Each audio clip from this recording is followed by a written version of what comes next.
Hello again, everyone. It's Paul from New Jersey Recovery and Wellness. Thank you so much for continuing to join us as we commemorate National Recovery Month by talking about how to support a person who you know and love with a substance use disorder or an early recovery every single day this month. This is day 17 of our 30-part series. Come check it out.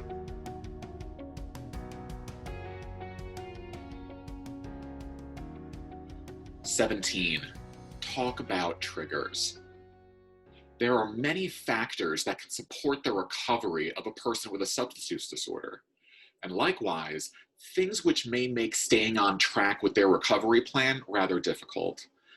To understand what's helpful and hurtful to your loved one's recovery, it's often fruitful, if not essential, to talk about what you or your loved one have seen or expect to be potential barriers to staying on track. How do you support your loved one with a substance use disorder? Talk about triggers. Now let's just call it what it is before we dive in here. Triggers are not unique to substance use disorders. Many people with other mental health conditions or people that don't have any mental health condition have triggers for different things in their lives. People may have triggers that are related to depression, to anxiety, to sleep disturbances, amongst other things. You might want to consider yourself for a moment. Try to identify, if you haven't already, triggers that you may personally have for your worry or concern for the person in your life who has a substance use disorder. Perhaps if a person doesn't answer their phone or return calls for several days, or if a person's habits take a sudden, unexpected turn, or similarly, if there's a drastic change in their personality, demeanor, or attitude, you may find yourself starting to feel worried. This is what's happening here. You're being triggered, and you're responding to these triggers with the emotion of worry. So yes, we all experience triggers from time to time in our lives. Sometimes they're impactful, things that we can actively identify and we choose to work on. And sometimes they're things that are rather minor and innocuous, and we just kind of look the other way. For those in our lives who have substance use disorders, we want to invest the time and energy into understanding their triggers to return to use or back to unpreferred behaviors. This way, with safe, open communication, we can discuss ways to cope with these triggers, or in some cases, minimize exposure. Triggers come in all different shapes and sizes, and it's important to note that what's triggering for one person is not necessarily going to be triggering for another. Keep in mind some general areas that are worthwhile talking about. Of note here are going to be environmental stressors. Our environments are where we are at. It's things that are outside of our body that impact how we feel and how we're doing.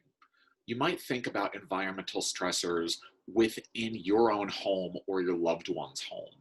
Is there anything within their environment that may be triggering to them?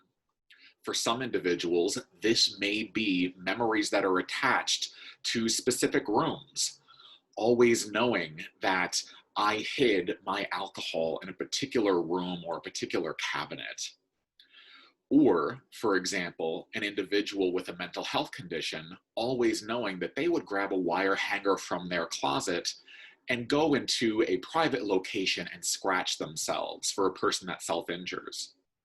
These are different factors in the environment that can be triggering for individuals who may have had these experiences. In addition to environmental stressors in the home, you also might want to consider workplace or school place environmental triggers, depending on what's going on in the person's life. Next, and sometimes more importantly, we want to be able to talk about relational stressors. We're humans, we're social creatures. Relationships are how we go about our lives. Particularly, we want to talk about relationships that are going to be triggering for their substance use. This doesn't just mean individuals in their lives who also use substances or who they've used substances with. This may be relationships in their lives that are triggering uncomfortable emotions that may be difficult to tolerate and lead them to want to return back to use because they don't know any other way to cope with those intense or uncomfortable emotions. In addition to particular relationships with specific people, we also might want to talk about general social interactions. Something that can be rather common here is the idea of being in large crowds or unpredictable environments. Yes, this technically is an environment, but it involves people. So I can be in a large open space and be okay. However, I can be in a large open space surrounded by lots of people and be not okay. So we want to take a look at, are there particular relational stressors that have to do with larger type of atmospheres or smaller type of atmospheres? Another thought here may be if a person has to make a presentation at work or make a presentation at school, the idea that people are looking at them and being critical of them can also be triggering for some individuals. This leads to the next major area that we have to talk about, and these are personal stressors. Personal stressors tend to be more emotionally focused, and as you've seen, even just from talking about environmental and relational stressors, emotions can be seeped into a lot of these different areas. Specific to personal stressors, we also want to talk about a person's self-confidence or self-esteem. Is there anything happening in a person's life that's possibly challenging their confidence or their self-esteem? These could be potential triggers to return back to substance use. Also, if a person struggles with anxiety or struggles with depression, items that trigger either of these symptoms can also be triggering for their substance use.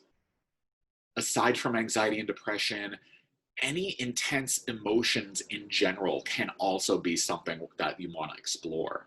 So now that we've kind of overviewed emotional, relational, and personal stressors, a common expression you may have already been familiarized with or your loved one may already know is the general idea of being aware of people, places, and things that are associated with their substance use. By creating more awareness around these topics, we can actually start the planning process for how to work through or to deal with these particular stressors.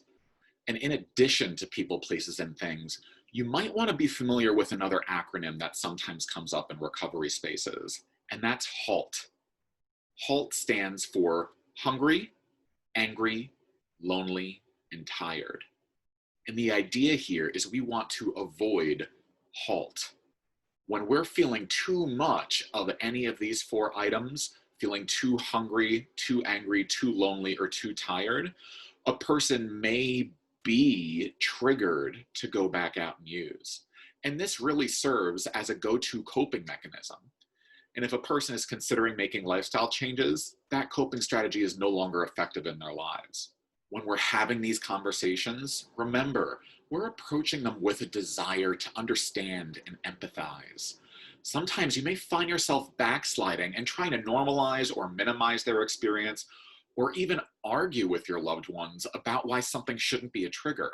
Do whatever you can to resist these impulses. Just hear your loved one out. They are diving deep and getting vulnerable with you. Let's not shut that down. Once we've been able to explore these different triggers, it's an opportune time to figure out what to do with this information. We can first check in to see what role our loved one wants us to have. Do they want us to just be a sounding board? Or are they okay if we work with them to figure out different ways to cope or handle these potentially triggering situations that come up?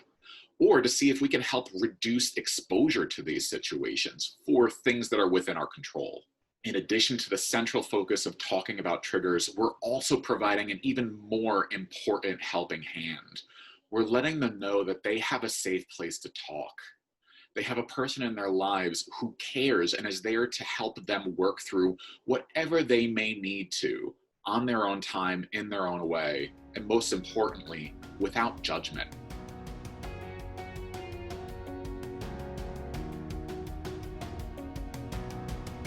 Thanks again for staying with us as we continue to commemorate National Recovery Month by talking about how to support a person in your life who you know and love, who has a substance use disorder or is in early recovery.